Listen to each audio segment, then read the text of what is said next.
Պարոն վարչապետ, դուք հեռախոսազրույց ունեցաք Ռուսաստանի Դաշնության նախագահի հետ, հաղորդագրություններ տարածվեցին։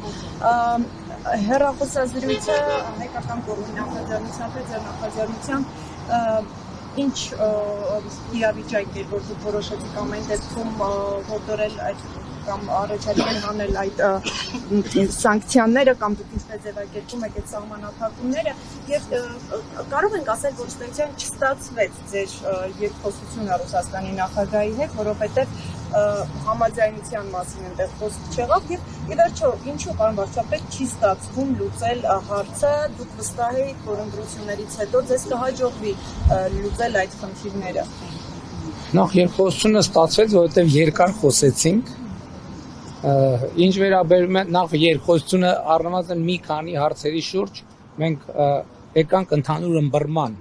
որ Հայաստանի Հանրապետությունը ամենակարևոր հարցը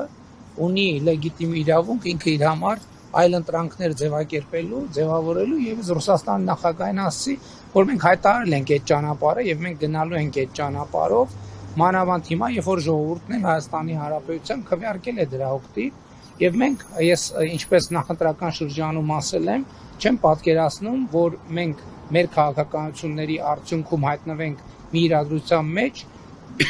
որ Հայաստանի Հանրապետությունը այլ ընտրանքներ չունի։ Հայաստանի Հանրապետությունը միշտ եւ բոլոր հարցերում պետք է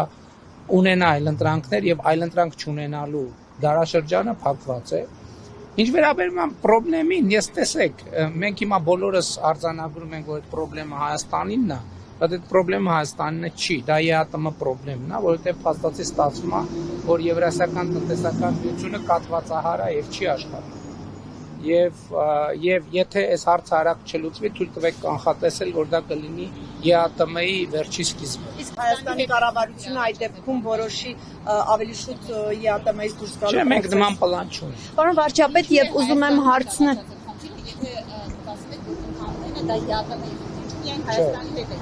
ԵԱՏՄ-ի ես չեմ ասում,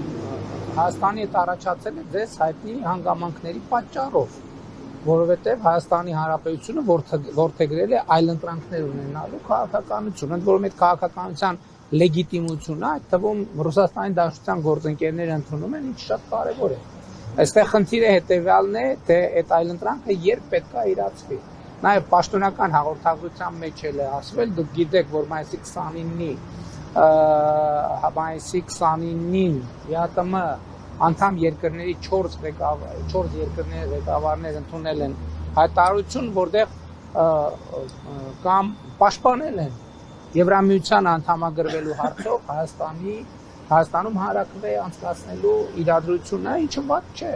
Այսինքն այդ օրակարգի լեգիտիմությունը ընդունել են, բայց ես ուզում եմ հստակ նաև Ռուսաստանի Դաշնության նախագահին եմ ասել, որ հանրաքվեն չի կարող տեղի ունենալ առանց դրա առարկայի